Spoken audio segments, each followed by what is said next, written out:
E aí, galera, tudo bem com vocês? Vamos à nossa última aula sobre os conceitos básicos de biologia. Vamos começar com o conceito de gene, muito importante nos estudos de vocês, gravem, beleza? Então, o que é um gene? Gene é o segmento de uma molécula de DNA que contém as instruções para a formação de uma molécula de RNA ou de uma proteína. Então se liguem, o gene é um trecho do DNA, galera. É uma parte do DNA que vai ser capaz desse processo de formar uma molécula de RNA ou uma proteína. Desenhei um cromossomo aqui e se liguem nisso. O que é um cromossomo? O cromossomo é basicamente o DNA junto à proteína. O DNA se condensa, toma uma determinada forma, formando o cromossomo. Ele junta a proteína. Então vejam só, esse DNA ele tem um trecho chamado gene. Esse gene vai conter as instruções e vai passar essas instruções para o RNA. Esse RNA vai traduzir essas instruções em proteína. Eu expliquei na aula passada sobre transcrição e tradução. Tem a ver com isso aqui. Então quer dizer, professor, que o trecho, o pedaço do DNA que vai formar RNA é chamado gene, né, professor? Exatamente. E esse RNA vai formar proteína depois. Ok, galera? Conceito importante, se liguem nele. Mutação. O que é mutação, professor? Mutação é uma mudança que ocorre no material genético dos seres vivos. Mudança. Então, as mutações elas vão ocorrer de maneira aleatória, elas vão ocorrer ao acaso. O organismo ali vivo, ele não vai planejar que ocorra a mutação, tá? Ela ocorre ao acaso. Então, por exemplo, você tem uma molécula de DNA aqui, ela se replicou. Uma réplica pode vir diferente da original. Ocorreu uma mutação. Essa réplica diferente, ela vai produzir ou pode desencadear a produção de uma proteína diferente daquela que seria produzida pela molécula original. Beleza? Então isso é mutação. Isso aqui é só um exemplo, tá? Isso aqui é mutação, mudança que ocorre no material genético dos seres vivos. Conceito importante também. Continuando, vamos falar agora sobre cromossomos autossômicos e cromossomos sexuais. Cromossomos autossômicos não determinam características sexuais. Não determinam, pessoal. Então são responsáveis por carregar informações estruturais comuns aos dois sexos. Como assim, professor? Preste atenção. Por exemplo, informações sobre a formação de tecidos e órgãos, quantidade e formato de dedos comuns aos dois sexos, formato humanoide das orelhas, características comuns aos dois sexos, estão presentes nos cromossomos autossômicos. Então, não estão associados a características sexuais. Ok, galera? Beleza? Continuando. E cromossomos sexuais determinam o sexo dos indivíduos. Estão associados às características do sexo do indivíduo. Vocês compreenderam isso? O que é que diferencia meninos de meninas? É isso aí.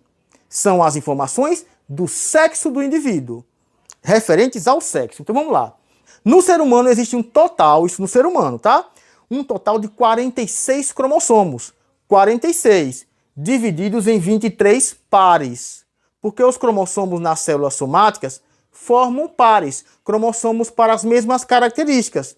44 são autossômicos, então de todos os cromossomos de um ser humano, de uma célula diploide, 44 são autossômicos, 22 pares, beleza? Estão compreendendo? E 2 sexuais, um par sexual. São eles X e Y, que são os cromossomos sexuais. O homem é XY, sexo masculino, XX, sexo feminino. Certo? Então esses são os cromossomos sexuais. Se liguem nessas informações, são importantes. Outro conceito bastante importante é o de monóico ou hermafrodita. Então, quando você pensar na palavra monóico, é a mesma coisa que hermafrodita, beleza? Que é o indivíduo que possui dois sexos, ou seja, é uma espécie que em um mesmo indivíduo existem órgãos masculinos e femininos. Ok, galera? Então veja só, exemplo, minhoca. Minhoca é um animal hermafrodita. é hermafrodita, mas uma vai precisar da outra. Elas vão se cruzar para gerar descendentes. Tênia também é hermafrodita, só que a tênia realiza autofecundação. O que significa isso, professor? A tênia ela vai fecundar a si própria. Ela vai ter espermatozoide e óvulo em um mesmo indivíduo. Vai ocorrer fecundação lá. Então, no caso, é uma reprodução assexuada? Professor? Não.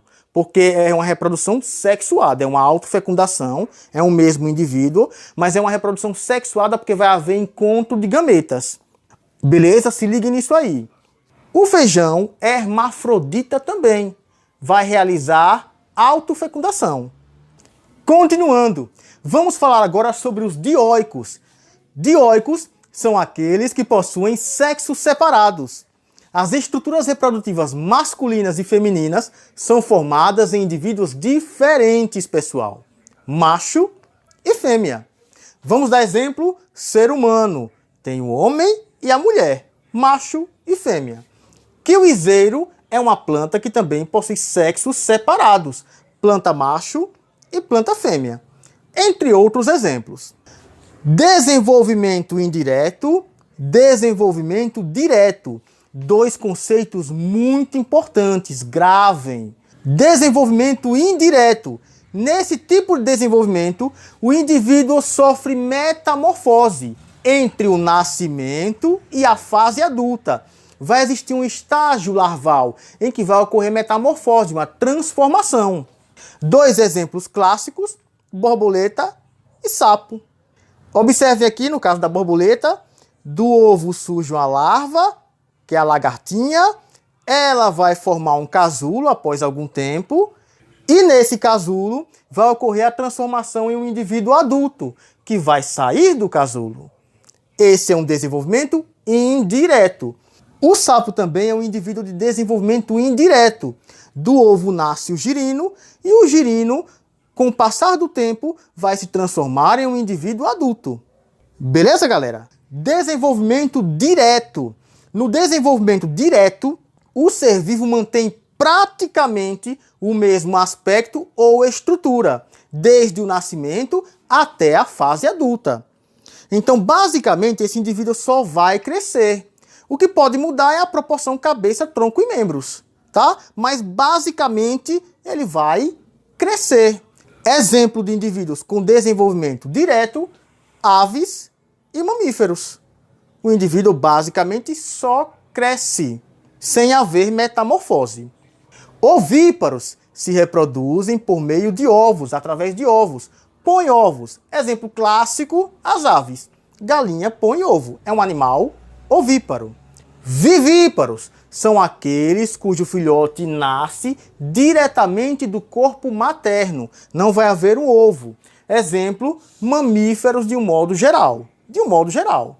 O ser humano nasce, o bebê, diretamente da mãe.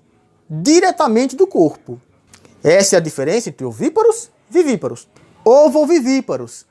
Prestem atenção nesse conceito.